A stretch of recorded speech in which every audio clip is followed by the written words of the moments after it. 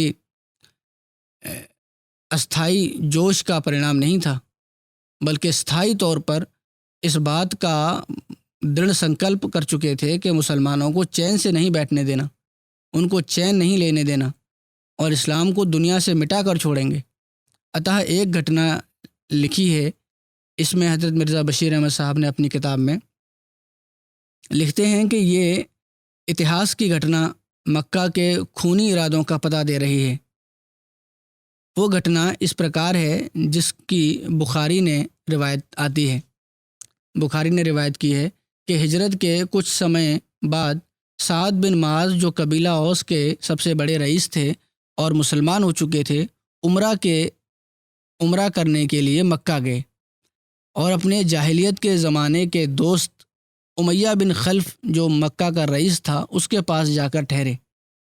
چونکہ وہ جانتے تھے کہ مکہ والے ان کے ساتھ اوشیہ چھیڑ چھاڑ کریں گے اگر وہ اکیلے گئے عمرہ یا طواف کرنے کے لیے، اس لیے انہوں نے اپدرو سے بچنے کے لیے امیہ سے کہا کہ میں خانہ کعبہ کا طواف کرنا چاہتا ہوں، تم میرے ساتھ ہو کر ایسے سمے میں مجھے طواف کروا دو جب کہ میں علیحدگی میں امن اور شانتی کے ساتھ اس کام کو کر سکوں اور اپنے وطن واپس چلا جاؤں۔ اتہ امیہ بن خلف دوپہر کے سمے جب کہ لوگ سامانیتہ اپنے اپنے گھروں میں ہوتے ہیں، سعد کو لے کر کعبہ کے پاس پہنچا، لیکن سنیوگ ایسا ہوا کہ عین اسی سمے ابو جہل بھی وہاں آ پہنچا، اور جو ہی اس کی نظر سعد پر پڑی اس کی آنکھوں میں خون اتر آیا، مگر اپنے غصے کو دبا کر وہ امیہ سے یوں سمبودت ہوا کہ اے ابو صفوان، یہ تمہارے ساتھ کون ویکتی ہے؟ امیہ نے کہا کہ یہ سعد بن معاذ رئیس اوس ہے، یعنی اوس قبیلے کا رئیس ہے۔ اس پر ابو جہل اتنت کرودت ہو کر سعد سے سمبودت ہوا کہ کیا تم لوگ یہ سمجھتے ہو کہ اس مرتد نعوذ باللہ محمد کو پناہ دینے کے بعد صلی اللہ علیہ وسلم امن کے ساتھ کعبہ کا طواف کر سکو گے؟ اور تم یہ انمان کرتے ہو کہ تم اس کی سرکشا اور اس کی سہایتا کا سامرتھ رکھتے ہو، یعنی حضرت صلی اللہ علیہ وسلم کی۔ کہنے لگا کہ خدا کی قسم اگر اس سمے تیرے ساتھ ابو صفوان نہ ہوتا تو اپنے گھر والوں کے پاس بچ کر نہ جاتا تو۔ سعد بن معاذ اپدرو سے بچتے تھے، مگر ان کی رگوں میں بھی ریاست کا خون تھا، دل میں ایمانی جوش اور سوابھیمان تھا۔ کڑک کر بولے کہ خدا کی قسم اگر تم نے ہم کو کعبہ سے روکا تو یاد رکھو پھر تمہیں بھی تمہارے شام اور یا ارتھات سیریا کے راستے پر امن نہیں مل سکے گا۔ ہم بھی راستے میں بیٹھے ہیں، ہم بھی بہت کچھ کریں گے تمہارے خلاف۔ امیہ نے ان کی یہ جو بات سنی غصہ کی تو ان کو اور دیکھا اور کہا کہ سعد دیکھو، ابو الحکم اہل وادی یعنی اس گھاٹی کا سردار ہے، اس کے مقابلے پر یوں آواز اونچی نہ کرو کہ یہ ابو الحکم جو ہے، ابو جہل کا نام ابو الحکم مکہ والے رکھتے تھے، مکہ والے ابو الحکم کہہ کر ان کو بلاتے تھے کہ یہ وادی کا سردار ہے مکہ کی، اس طرح اونچی آواز سے اس کے سامنے نہ بولو۔ سعد نے اتر دیا کہ یہ بھی کیونکہ غصے میں تھے۔ اس کی بات سن کر کہنے لگے، امیہ کو انہوں نے کہا کہ جانے دو امیہ، تم اس بات میں نہ پڑو، خدا کی قسم مجھے رسول اللہ صلی اللہ علیہ وسلم کی بھوشیوانی نہیں بھولتی کہ تم کسی دن مسلمانوں کے ہاتھوں سے قتل کیے جاؤ گے، ارتھات امیہ جو ہے وہ مسلمانوں کے ہاتھوں سے قتل ہوگا۔ یہ خبر سن کر امیہ بن خلف اتنت گھبراہٹ میں آ گیا اور گھر میں آ کر اس نے اپنی پتنی کو سعد کی اس بات سے سوچنا دی اور کہا کہ خدا کی قسم میں تو اب مسلمانوں کے ورد مکہ سے نہیں نکلوں گا۔ یہ وشواس تھا کہ حضرت صلی اللہ علیہ وسلم نے جو بات کی ہے اور ہمیشہ آپ کی باتیں پوری ہوتی ہیں، تو یہ میرے بارے میں بھی جو بات کی ہے وہ پوری ہو جائے گی۔ لیکن تقدیر کے لکھے پورے ہونے تھے، اتہ بدر کے اوسر پر، جنگ بدر کے اوسر پر امیہ کو ووش ہو کر مکہ سے نکلنا پڑا جنگ کے لیے، اور وہیں وہ مسلمانوں کے ہاتھ سے قتل ہو کر اپنے برے انجام کو پہنچا۔ یہ امیہ وہی تھا جو حضرت بلال پر اسلام کے سویکار کرنے کی وجہ سے اتنت اور کٹھور اتیاچار کیا کرتا تھا۔ صحیح بخاری کی ایک روایت میں اس پرکار ورنن ہے کہ حضرت عبداللہ بن مسعود سے روایت ہے کہ حضرت سعد بن معاذ عمرہ کرنے کی نیت سے چلے گئے۔ حضرت عبداللہ کہتے تھے کہ وہ امیہ بن خلف ابو صفوان کے پاس پہنچے اور اس کے پاس ہی ٹھہرے۔ پرانی جان پہچان تھی۔ امیہ حضرت سعد کے پاس ٹھہرا کرتا تھا مدینہ میں آ کے۔ جب آپ نے عمرے کا ارادہ کیا تو یہی سوچا کہ اس کے پاس ٹھہریں، یعنی امیہ بن خلف کے پاس، اور امن سے عمرہ کر سکیں۔ امیہ کی عادت تھی کہ جب شام ارتھات سیریا کی اور جاتا تھا تو مدینہ سے گزرتا تھا اور حضرت سعد کے پاس ٹھہرتا تھا۔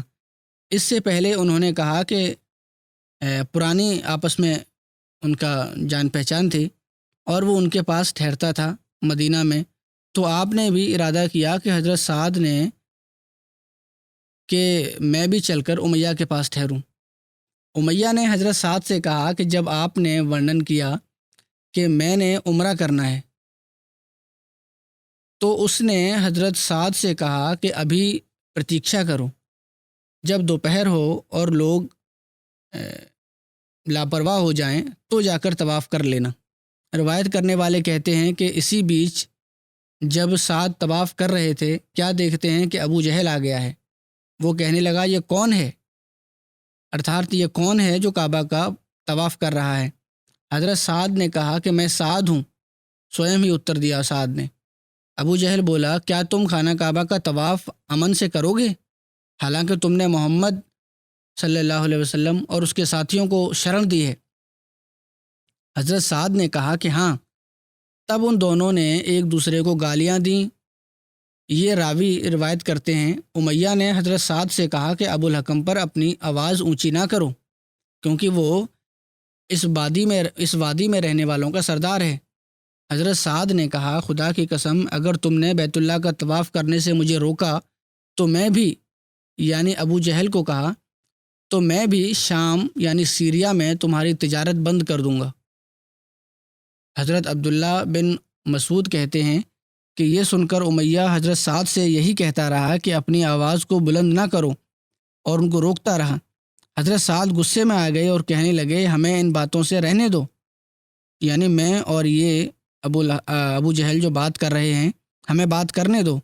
اور اسے کہا امیہ کو کہ میں نے محمد صلی اللہ علیہ وسلم سے سنا ہے کہ آپ صلی اللہ علیہ وسلم فرماتے تھے کہ یہی تمہیں قتل کروانے کا کارن بنے گا، یعنی ابو جہل جو ہے یہی مادھیم بنے گا تمہارے قتل کا۔ امیہ نے کہا مجھے؟ حضرت سعد نے کہا ہاں۔ یہ سن کر امیہ بولا اللہ کی قسم محمد جب بات کہتے ہیں تو جھوٹی بات نہیں کہتے۔ انتتہ وہ اپنی پتنی کے پاس واپس آیا اور کہنے لگا کیا تمہیں گیات ہے کہ میرے مدینہ والے بھائی نے مجھ سے کیا کہا ہے؟ اس نے پوچھا کہ کیا کہا ہے؟ امیہ نے کہا وہ کہتا ہے کہ اس نے محمد صلی اللہ علیہ وسلم سے سنا ہے کہ وہ کہتے ہیں کہ ابو جہل ہی میرا قاتل ہوگا۔ اس کی پتنی نے کہا اللہ کی قسم محمد تو جھوٹی بات نہیں کیا کرتے صلی اللہ علیہ وسلم۔ حضرت عبداللہ بن مسعود کہتے ہیں کہ جب وہ بدر کی اور نکلے اور سہایتا کرنے کے لیے سہایتا مانگنے کے لیے ایک فریادی آیا تو امیہ کی پتنی نے اسے کہا کہ کیا وہ بات تمہیں یاد نہیں جو تمہارے مدینہ والے بھائی نے تم سے کہی تھی؟ بدر کے لیے جب نکلنے لگے تو یاد کرایا، جب تم جا رہے ہو وہ بات یاد رکھو۔ کہتے تھے امیہ نے چاہا کہ نہ نکلے جنگ بدر کے لیے، اس بات پر، مگر ابو جہل نے اسے کہا کہ تم اس وادی کے رئیسوں میں سے ہو، تو 1-2 دن کے لیے ہی ساتھ چلو۔ اتہ وہ ان کے ساتھ 2 دن کے لیے چلا گیا اور اللہ نے اس کو قتل کرا دیا۔ ایک دوسری روایت میں امیہ بن خلف کے جنگ بدر میں سملت ہونے اور قتل کیے جانے کے بارے میں یوں ورنن ہوا ہے۔ حضرت سعد نے کہا، امیہ، خدا کی قسم میں نے رسول اللہ صلی اللہ علیہ وسلم سے سنا ہے کہ آپ فرماتے تھے کہ وہ یعنی صحابہ تمہیں مار ڈالیں گے۔ اس نے پوچھا، مکہ میں؟ حضرت سعد نے کہا کہ یہ میں نہیں جانتا۔ امیہ حضرت سعد کی یہ بات سن کر بہت ڈر گیا۔ جب امیہ اپنے گھر گیا تو اپنی پتنی صفیہ یا کریمہ بنت معمر سے کہنے لگا کہ اے ام صفوان، تو نے سعد کی بات سنی جو اس نے میرے بارے میں کہی؟ پتنی نے کہا کہ کیوں، سعد نے کیا کہا ہے؟ اس پر امیہ نے کہا کہ وہ کہتا ہے کہ محمد صلی اللہ علیہ وسلم نے اس سے بتایا ہے کہ وہ مجھ کو مار ڈالیں گے۔ میں نے پوچھا کہ مکہ میں؟ تو اس نے کہا کہ میں نہیں جانتا۔ پھر امیہ نے کہا کہ خدا کی قسم میں مکہ سے نہیں نکلوں گا۔ اتنا بھیبھیت ہو گیا تھا۔ جب بدر کی جنگ ہوئی تو ابو جہل نے لوگوں سے جنگ کے لیے نکلنے کو کہا اور اس امیہ کو بھی کہا کہ اپنے قافلے کو بچانے کے لیے پہنچو۔ امیہ نے نکلنا پسند نہیں کیا۔ ابو جہل امیہ کے پاس آیا، جب انکار کر دیا بھیجے ہوئے پیغامبر یعنی جو امیہ بن خلف کو بلانے آیا تھا، جب امیہ نے اس سے انکار کر دیا تو پھر ابو جہل سوئم آیا اور کہنے لگا کہ ابو صفوان، جب لوگ تمہیں دیکھیں گے کہ تم ہی پیچھے رہ گئے ہو جبکہ تم اہل وادی کے سردار ہو، تو وہ بھی تمہارے ساتھ پیچھے رہ جائیں گے۔ ابو جہل اسے سمجھاتا رہا۔ آخر امیہ نے کہا کہ اگر تم نے مجبور ہی کرنا ہے تو خدا کی قسم میں مکہ سے ایک اتنت ہی اچھے اونٹ خریدوں گا۔ اس کے بعد امیہ نے کہا، ام صفوان، میرے لیے سفر کا سامان تیار کرو، اور اپنی پتنی سے کہا تو وہ اسے کہنے لگی کہ تم وہ بات بھول گئے جو تم سے تمہارے مدینہ والے بھائی نے کہی تھی؟ کہنے لگا نہیں بھولا نہیں ہوں، میں تھوڑی دور ان کے ساتھ جانا چاہتا ہوں، پھر واپس آ جاؤں گا، انت تک نہیں جاؤں گا۔ جب امیہ نکلا تو جس منزل میں بھی وہ اترتا وہاں اپنے اونٹ کا گھٹنا باندھ دیتا۔ وہ یہی احتیاط کرتا رہا یہاں تک کہ اللہ جل شانہ خدا تعالیٰ نے بدر میں اس کو ہلاک کر دیا۔ اس قتل کی گھٹنا پہلے بھی ورنن ہو چکی ہے اور حضرت عبد الرحمن بن عوف کے ورنن میں پچھلے خطبے میں بھی بیان ہوئی تھی، جب حضرت بلال نے انصار کو بلا کر اس کے اتیاچار کے کارن جو وہ حضرت بلال پر کیا کرتا تھا اسے قتل کروا دیا۔ حضرت مسلم موعود رضی اللہ تعالیٰ عنہ فرماتے ہیں کہ مدینہ کے ایک رئیس سعد بن معاذ کے بارے میں جو اوس قبیلہ کے سردار تھے، بیت اللہ کا طواف کرنے کے لیے مکہ گئے تو ابو جہل نے ان کو دیکھ کر بڑے غصے سے کہا کہ کیا تم لوگ یہ سمجھتے ہو کہ اس مرتد محمد نعوذ باللہ صلی اللہ علیہ وسلم کو پناہ دینے کے بعد تم لوگ امن اور شانتی کے ساتھ کعبہ کا طواف کر سکو گے؟ اور تم یہ سمجھتے ہو کہ تم اس کی سرکشا اور سہایتا کا سامرتھ رکھتے ہو؟ خدا کی قسم، اگر اس سمے تیرے ساتھ ابو صفوان نہ ہوتا تو اپنے گھر والوں کے پاس بچ کر نہ جا سکتا۔ سعد بن معاذ نے کہا، واللہ اگر تم نے ہمیں کعبہ سے روکا تو یاد رکھو پھر تمہیں بھی تمہارے سیریا کے راستے میں امن نہیں ملے گا۔ حضرت سعد بن معاذ غزوہ بدر، احد اور خندق میں رسول اللہ صلی اللہ علیہ وسلم کے ساتھ سملت ہوئے۔ جنگ بدر کے دن اوس کا جھنڈا حضرت سعد بن معاذ کے پاس تھا۔ جنگ بدر کے اوسر پر حضرت سعد بن معاذ کا جوش اور جذبہ اور حضرت صلی اللہ علیہ وسلم سے محبت اور فدائیت کا اظہار اس گھٹنا سے ہوتا ہے جو بدر میں ان کی جو حضرت صلی اللہ علیہ وسلم کو انہوں نے رائے دی تھی اپنی، اور جس کا حضرت مرزا بشیر احمد صاحب نے سیرت خاتم النبیین میں یوں ورنن کیا ہے کہ جب مسلمان صفرا کی گھاٹی، صفرا بھی بدر اور مدینہ کے بیچ ایک گھاٹی کا نام ہے، جہاں آپ نے بدر کا تمام مال غنیمت مسلمانوں میں برابر برابر وبھاجت کیا تھا۔ اس گھاٹی میں کھجور کے درخت اور کھیتی باڑی بھی ادھکتا سے ہوتی ہے۔ اس کے اور بدر کے بیچ ایک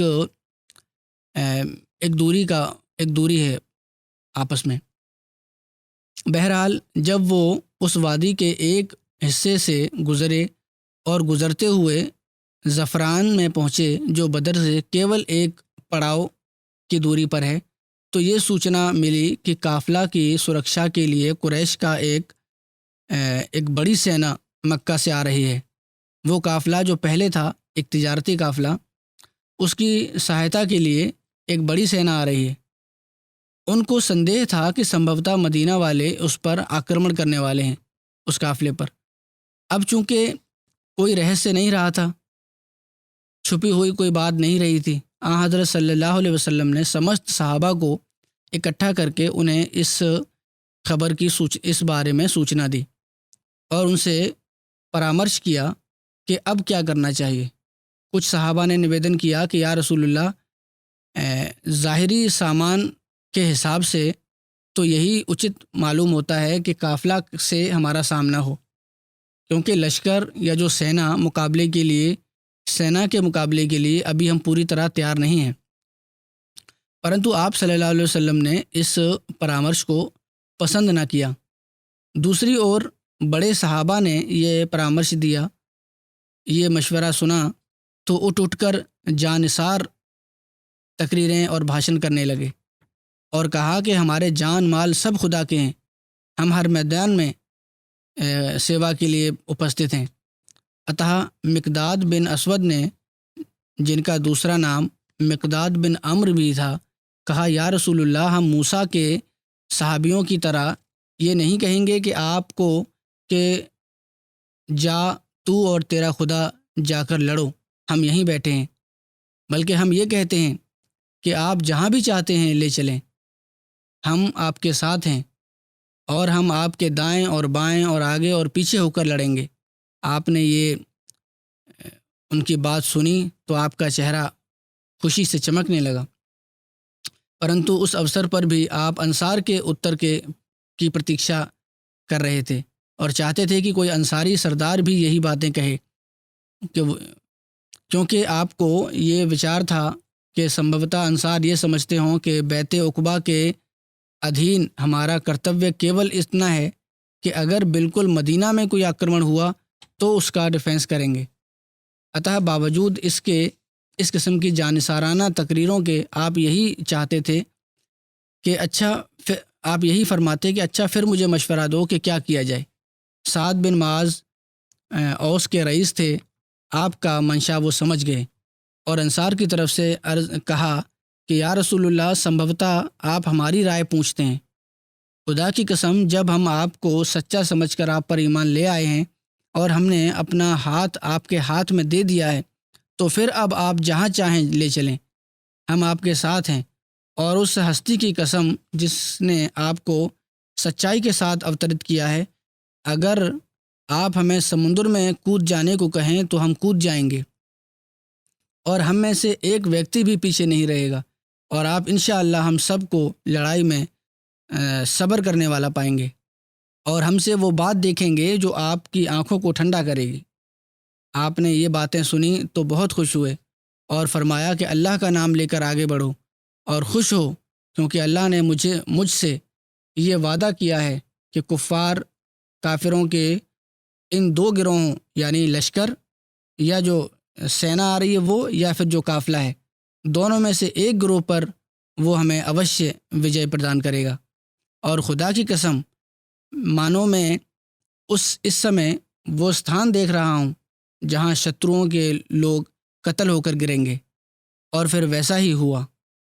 بہرحال ابھی ان کا ورنن چل رہا ہے، شیش انشاءاللہ تعالی اگلے خطبے میں ورنن کروں گا۔